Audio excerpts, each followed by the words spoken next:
fast recap. When you have a cube, right? 2-point perspective. This is what we got. We have this corner closest to us, this edge closest to us.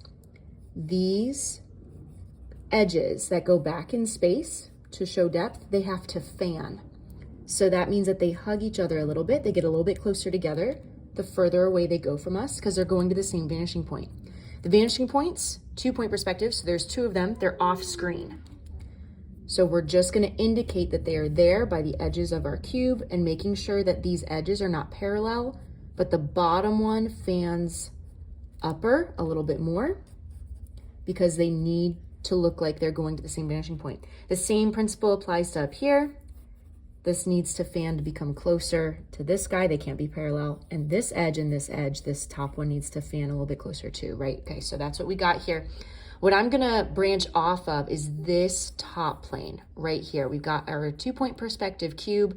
It's this top plane that I'm gonna be focusing on and I'm gonna extrude from it.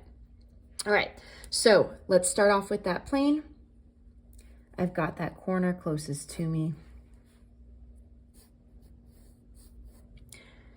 Because I'm just working with the plane, I'm not working with the 3-dimensional voluminous object right now.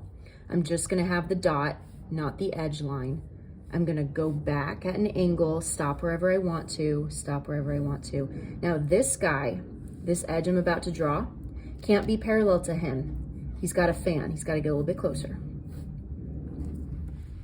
Okay, same with where I've stopped my edge here. I cannot, when I draw this edge, I cannot be parallel to this. That's who he correlates with, but he can't be parallel if we're gonna be accurate with 2-point perspective. We have to fan, so we have to hug in a little bit. Okay, oh, let me use my kneaded eraser to erase that, lest I smudge. All right, so here we go. Now I'm going to be dropping down from this, okay?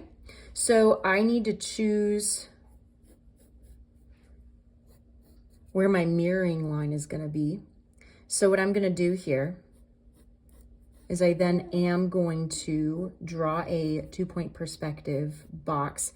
So you start off with your plane, right? And then you just build the depth with these corners dropping their vertical lines, their vertical edges. I'm gonna choose this edge that's closest to me, stop however far I wanna stop. I wanna stop here. And then when I go back here, remember my vanishing points are off screen. So this line correlates with this one, but he cannot be parallel. He's got a fan. He's got to fan in a little bit, meets up with that intersection dot right there, okay? This guy, same thing, cannot be parallel. Has to fan in a little bit. Here we go. And then I'll draw a little bit lighter those guys because that's the furthest back corner that we would not be able to see if this box were opaque. All right, so what we're doing at this point is I'm gonna take this 2-point perspective box, it's not a cube, right? It's no longer a plane, it's now a cube. I'm going to extrude it down, okay? You could do the same thing and extrude it up, but just for sake of space on my paper, I'm gonna extrude it down.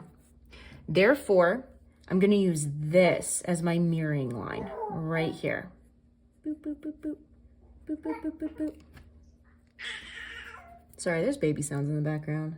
Cormac is hanging out with me today.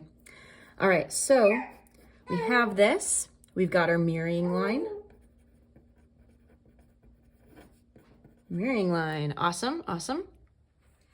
And this is how we're going to establish how far down, if we want the same size box of what's up here to happen down here in correct perspective, this is how you do it. First, you need to find the center of this mirroring line. How do you find the center of this plane of your box? You got to find that midpoint. So we know how to do that. We take those diagonal corners and we draw a straight line connecting them, right? Oop. Okay, so that's the center of our box. Vertical line straight down, bam. This is now the midpoint. We know that this is the midpoint of our mirroring line. I'm just gonna extend that midpoint a little bit. All right, so this is what you have to do. You have this top edge, this mirroring line edge, and what we're gonna find out is the bottom edge right here. So you're gonna take the corner of the top and draw a line that goes through the middle of the mirroring, and then however far down that goes when it intersects the drop down of this edge, that's where you stop. Okay, so I'm gonna demonstrate that with, remember, the corner of the top edge goes through the middle of the mirroring line. I like to think of it as the top of the former through the middle of the current, drop it on down, and then it's gonna be somewhere here, right? How do I know where to stop? I'm taking this edge, dropping him down. Remember, straight lines, right there. Okay, that's where the intersection is. So top of the former through the middle of the current, extend it on down, meet that intersection of where it lines up with that edge, bam, that's where you stop. Now, what do you do after this point?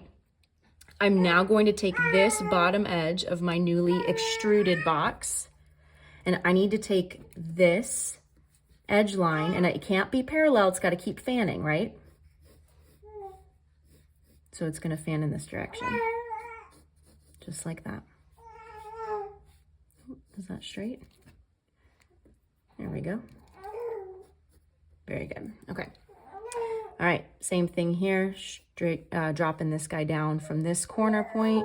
We're gonna fan, it's gonna go that direction, this direction. We're not gonna keep these parallel. We're gonna fan to that vanishing point that's off screen. So now we have our extruded box, and I went down and I use this as my mirroring line. Why is it called a mirroring line? It's because whatever is up here is going to be mirrored here. In perspective, I can claim that this amount of space is the same in actuality as this amount of space. Visually, they might not look the same, but that's because we're in perspective. Visually, surface areas are gonna look a little bit different because of how we are extending and extruding and moving things around with the reference point of our vanishing points and our reference point of where we're standing. So this and this are equal. That's why this is the mirroring line, as if I took a book page and I'm just flipping it like that. So let me highlight some things here with the markers. All right, so remember, we had our plane, 2-point perspective, plane. We dropped that down and we made a 2-point perspective box.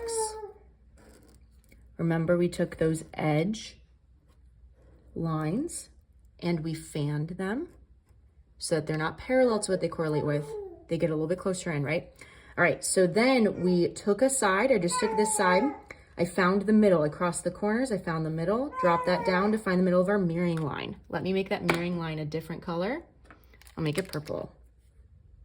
Boop. That's the mirroring line right there. Okay. Super thick. Boop, boop, boop. Okay. So now to extrude down, remember what you do. Let me use green for this.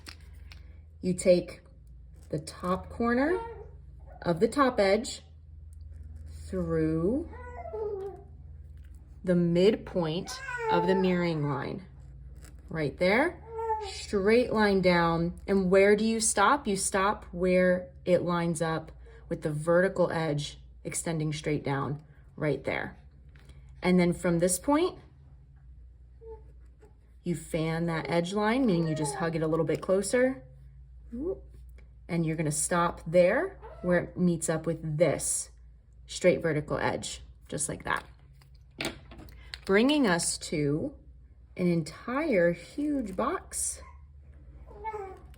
like this. Boop. Knowing now that the top half is the same amount of space as the bottom half.